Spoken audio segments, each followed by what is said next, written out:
मैं आपको समिट का बता देता हूं ताकि ये बात क्लियर हो जाए। देखिए, इन इंटरैक्टिव सेशंस में हमारा कोई रोल नहीं था उनके सेटअप के मुताबिक, और वज़ीर आज़म पाकिस्तान का 3 मिनट का एक रिकॉर्डेड मैसेज चलना था। सो यानी कि आप कह रहे हैं इंटरैक्टिव सेशन में पीएम का कोई किरदार नहीं था, so they didn't really make sense to go, यानी कि अहमियत भी तो नहीं वो दी जा रही। अमेरिका ने हमें छुट्टी करा दी, उन्होंने कहा जी कि अब ये समिट ऑन डेमोक्रेसी जो है इस पे आए आप, लेकिन एक 3 मिनट का वीडियो को रिकॉर्ड जो है वो भेज दें।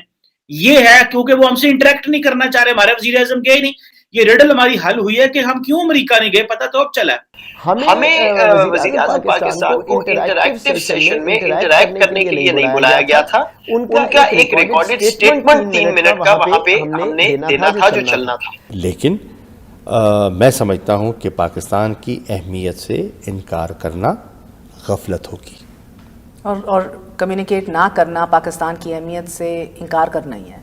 व्हेन द नहीं, windows of communication are shut. हर चीज का देखिए, हर चीज का एक अपना वक्त होता है। जिस जगह पे हम खड़े हो गए आके इस वक्त, पाकिस्तान तो बहुत इररेलेवेंट होता जा रहा है।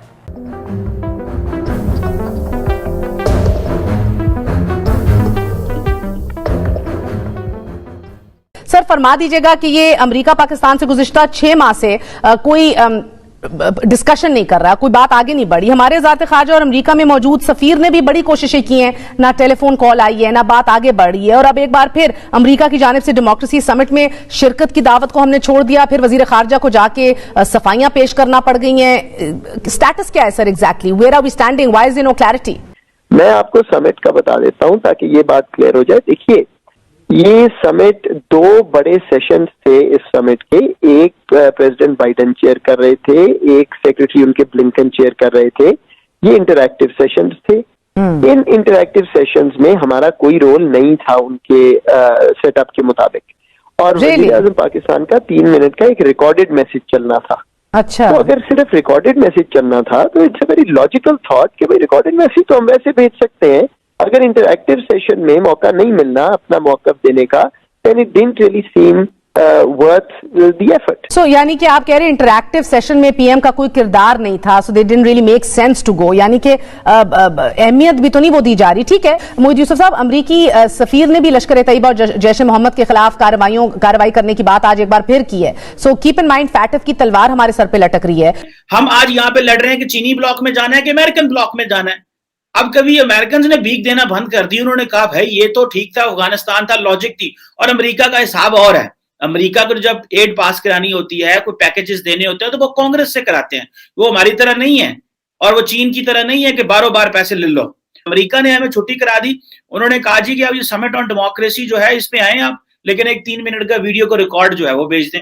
ये है क्योंकि वो हमसे इंटरेक्ट नहीं करना चाह रहे, हमारे वज़ीर आज़म गए नहीं। ये सुने इन्होंने क्या कहा मोहम्मद यूसुफ ने, ये रिडल हमारी हल हुई है कि हम क्यों अमेरिका नहीं गए, पता तो अब चला। बहुत से ममालिक को ये कहा होगा, जाहिर बात है उनका अमेरिका से ताल्लुक सबको पता है, लेकिन इसमें मसला दूसरा था। मसला ये है कि इसमें 2-3 डिफरेंट सेशन थे। एक उनके सदर बाइडेन जो है वो हेड कर रहे थे, एक उनके सेक्रेटरी ब्लिंकन कर रहे थे। ये 2 बड़े फोरम थे इस समिट के, और फिर एक कोई साइड पे थीमेटिक सेशन था। हमें वज़ीर आज़म पाकिस्तान को इंटरैक्टिव सेशन में इंटरैक्ट करने के लिए नहीं बुलाया गया था। उनका एक रिकॉर्डेड स्टेटमेंट 3 मिनट का वहां पे हमने देना था जो चलना था। सो पॉइंट ये है कि अगर आपको कोई बुला रहा है एक मीटिंग पे जहां आप अपना व्यू नहीं दे सकते, आप इंटरैक्ट नहीं कर सकते, 3 मिनट की रिकॉर्डेड स्टेटमेंट तो हम ट्विटर पे डाल दें। सो ये इसको वाज़ेह कर ले कि ये फैसला एक तकनीकी बुनियाद पे हुआ है। तो ये है मसला कि वो उन्होंने कहा जी 3 मिनट का रिकॉर्डेड वीडियो पैगाम भेज दें हमें बस आपकी इतनी जरूरत है। तो उधर से हमने क्या किया, हमने कहा ये काम ढिल्ला है, असा चीन ते पाती, हमने चीन को कह दिया हम नहीं जा रहे वहां पे। लेकिन अब प्रॉब्लम ये है कि हमें अमेरिका तो घास नहीं डालता, चीन जो है वो हर चीज उस तरह नहीं देता जिस तरह हम चाहते हैं मिल जाए। अरबी जो है वो सख्त शराइत पे चीजें देते हैं। सो भीख वाला प्रोसेस बंद करना पड़ेगा एक नेशन को। As a nation we have to stand up.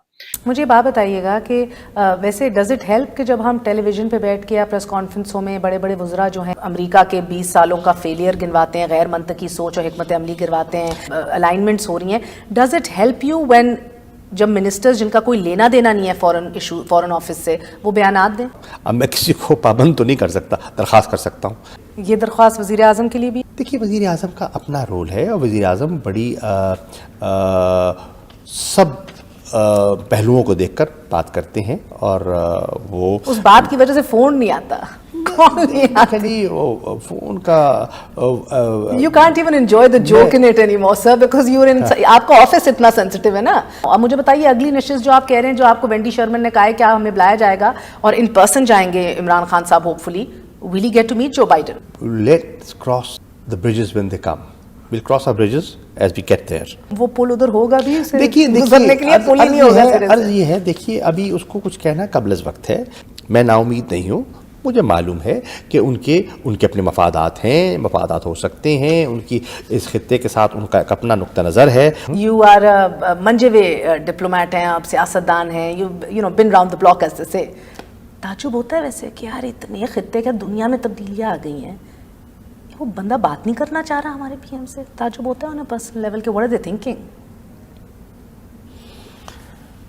देखिए, अब खुदा जानता है कि वो उनकी वहाँ मकामी जो वहाँ की जो सूरत हाल है उसका क्या सोच है, लेकिन मैं समझता हूँ कि पाकिस्तान की अहमियत से इनकार करना गफलत होगी और कम्युनिकेट ना करना पाकिस्तान की अहमियत से इनकार करना ही है।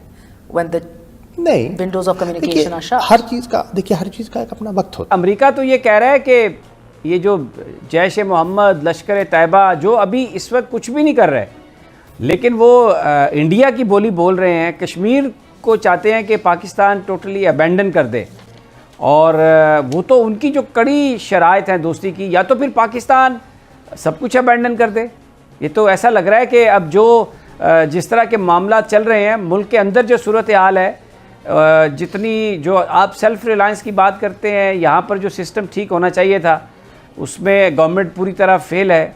और इस वक्त तो बाहर से भी दुश्मन मार रहा है और अंदर की जो लोगों की ईगोज़ हैं हमारे हुक्मरानों की, और जो लड़ाइयाँ हैं और जिस तरीके के मामलात हैं, तो ये तो कश्मीर को ऐसा लग रहा है कि हम जिस तरफ जा रहे हैं ये कोई अच्छी खबर तो नहीं है। ज़फ़र इलाही साहब, जिस जगह पे हम खड़े हो गए हैं आके इस वक्त, पाकिस्तान तो बहुत इर्रेलेवेंट होता जा रहा है, लेकिन यहाँ पर हमारे लोग हमें ये बता रहे हैं कि हम तो बहुत रेलेवेंट हो गए हैं और हम किसी तरह आइसोलेशन में नहीं हैं। देखिए, ये एक छोटा सा आपको मैं एग्जाम्पल हूँ कि गवर्नेंस और कॉम्पिटेंस क्या कम हो गई है, और ये सब नोटिस करें। आप समझते हैं ये एम्बेसडर जो कल परसों खड़े होके कहा आई विल एंश्योर कि ये जो टेररिस्ट ग्रुप्स हैं इनके खिलाफ एक्शन लें और मैं ये करूँगा और वो करूँगा, और वो करेगा, मैं आपको बता रहा हूँ वो करेगा।